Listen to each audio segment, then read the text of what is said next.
गुरु जी शुक्राना गुरु जी, अनंतम अनंतम शुक्राना गुरु जी। गुरु जी बहुत बहुत शुक्राना शिव पुराण का पाठ कराने के लिए। गुरु महाराज,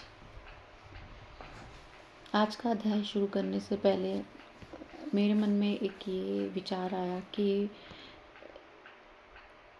नकारात्मक शक्तियाँ वहाँ नहीं टिक सकती जहाँ गुरु महाराज हैं, क्योंकि बहुत बार हम कहते हैं कि हमारे में क्या नेगेटिविटी नकारात्मकता आई है कि हम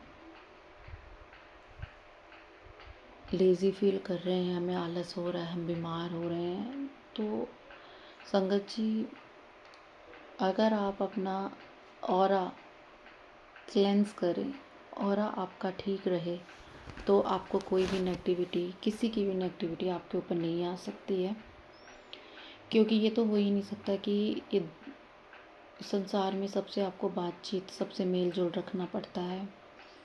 तो दिन प्रतिदिन हम उसमें से निकलते हैं, हम हज़ारों लोगों से मिलते होंगे।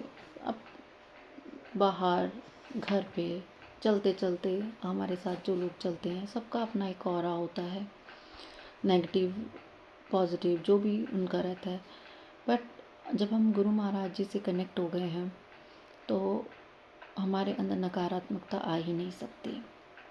तो आप अपने ऑरा कैसे क्लेंस कर सकते हैं? ऑरा को क्लेंस करने के लिए जो आप हफ्ते में एक बार थोड़ा सा नमक लें, नमक को अपने हाथ पे रखें और उसको हाथों में अच्छे से मलकर उसके बाद आप चलते पानी से हाथ धो लें।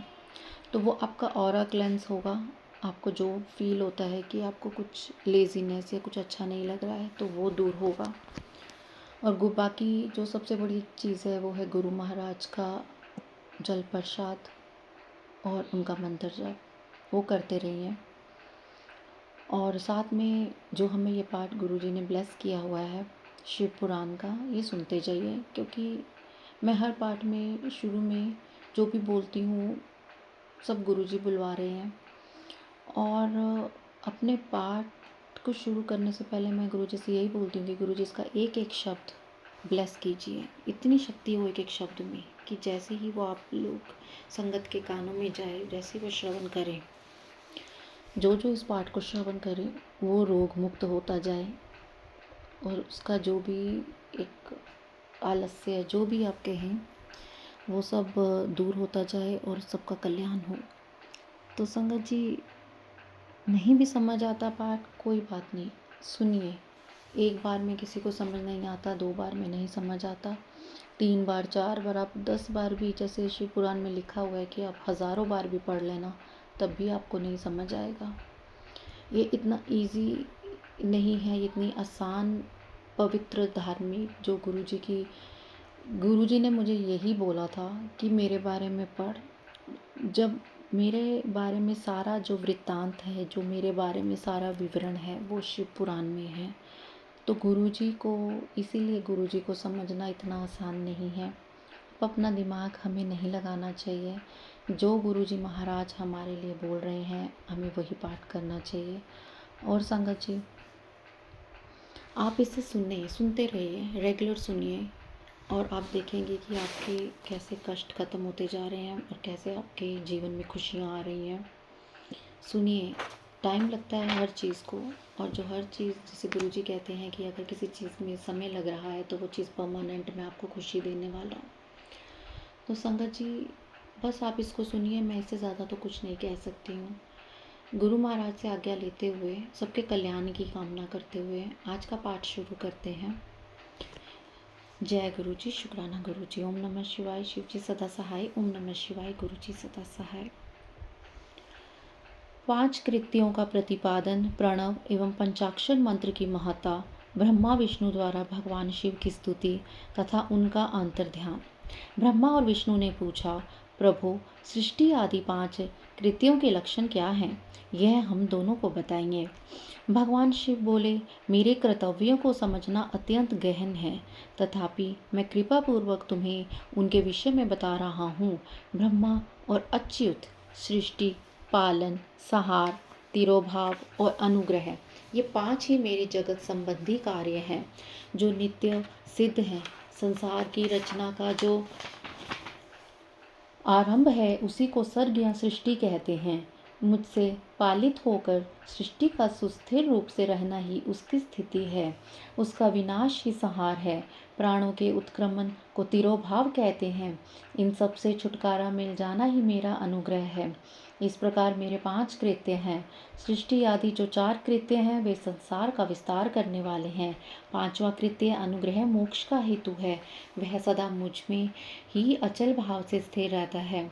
मेरे भक्तजन इन 5 कृत्यों को 5 भूतों में देखते हैं।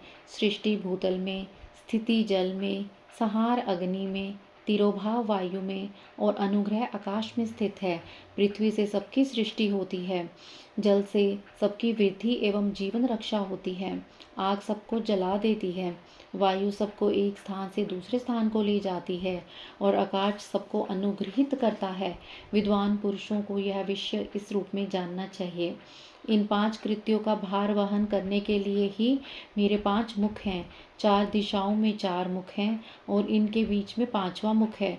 पुत्रों, तुम दोनों से तपस्या करके प्रसन्न हुए मुझ परमेश्वर से सृष्टि और स्थिति नामक 2 कृत्य प्राप्त किए हैं। ये दोनों तुम्हें बहुत प्रिय हैं।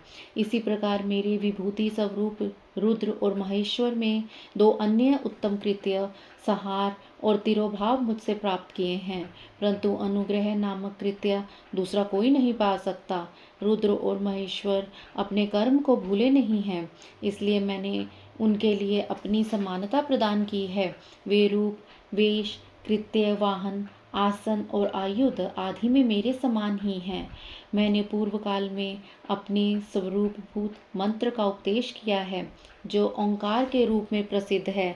वह महामंगलकारी मंत्र है। सबसे पहले मेरे मुख से ओंकार अर्थात ओम प्रकट हुआ, जो मेरे स्वरूप का बोध कराने वाला है।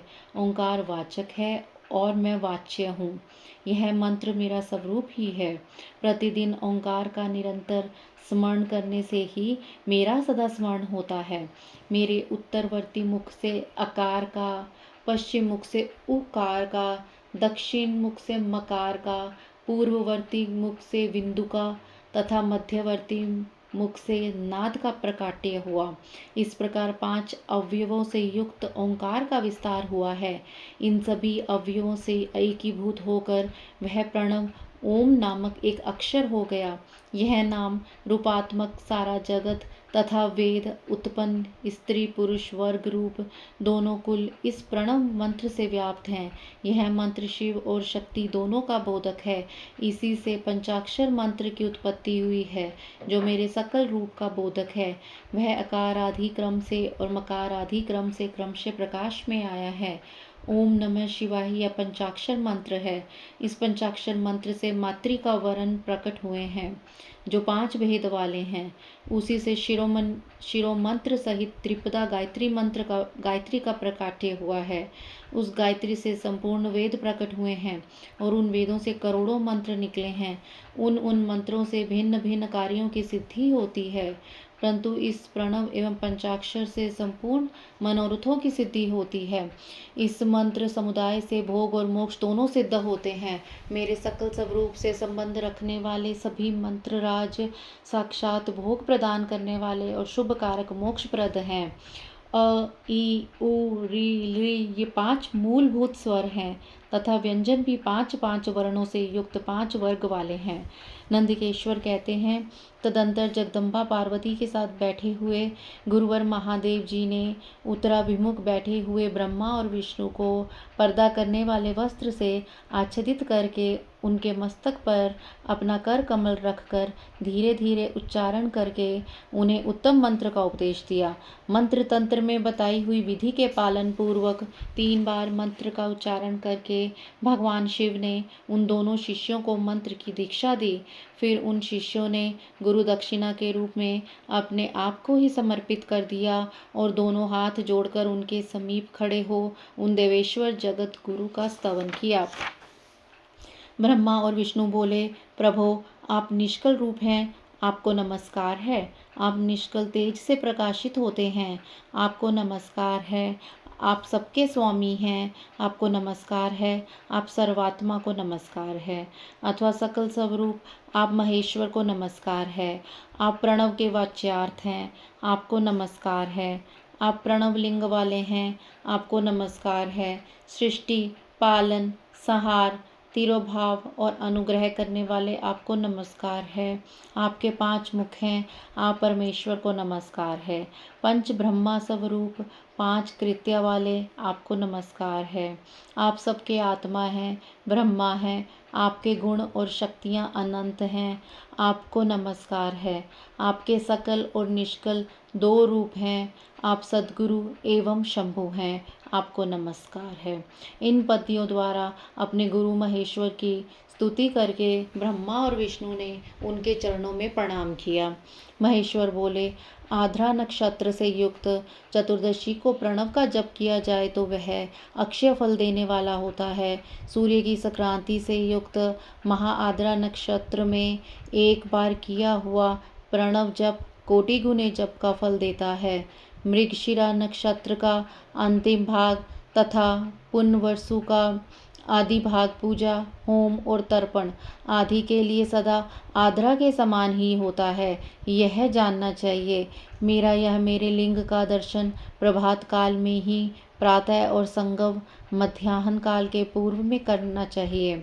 मेरे दर्शन पूजन के लिए चतुर्दशी तिथि निषिद्ध व्यापिनी अथवा प्रदोष व्यापिनी लेनी चाहिए, क्योंकि परिवर्तिनी तिथि से संयुक्त चतुर्दशी की ही प्रशंसा की जाती है। पूजा करने वालों के लिए मेरी मूर्ति तथा लिंग दोनों समान हैं, फिर भी मूर्ति की अपेक्षा लिंग का स्थान ऊंचा है। इसलिए मुमुक्षु पुरुषों को चाहिए कि वे वीर अर्थात मूर्ति से भी श्रेष्ठ समझकर लिंग का पूजन करें। लिंग का ओंकार मंत्र से और वीर का पंचाक्षर मंत्र से पूजन करना चाहिए।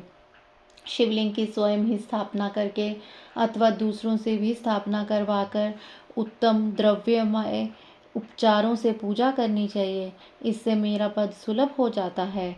इस प्रकार उन दोनों शिष्यों को उपदेश देकर भगवान शिव वहीं अंतर्ध्यान हो गए। नमो निष्कल रूपाय, नमो निष्कल तेजसे, नमः सकल नाथाय, नमस्ते सकलात्मने, नमः प्रणव वाच्याय, नमः प्रणव लिंगने, नमः सृष्टि आदिकर्त्रे च, नमः पंचमुखायत पंच ब्रह्म स्वरूपाय पंचकृताय ते नमः। आत्मने ब्रह्मणे तुभ्यमनंत गुणशक्त्यै सकला कल रूपाय शंभवे गुरुवे नमः। जय गुरु जी, शुक्राना गुरु जी। गुरु जी, में से शब्दों के उच्चारण में कुछ भी गलती हो गई हो तो मुझे माफ़ कीजिएगा। आज का अध्याय यहीं समाप्त हुआ और गुरु जी मुझे आज्ञा दीजिए। मैं कल फिर नए अध्याय के साथ फिर आऊँगी आपकी सेवा में, आपके चरणों में। जय गुरु जी, शुक्राना गुरु जी। ओम नमः शिवाय। शिव जी सदा सहाय। ओम नमः शिवाय। गुरु जी सदा सहाय। जय गुरु जी।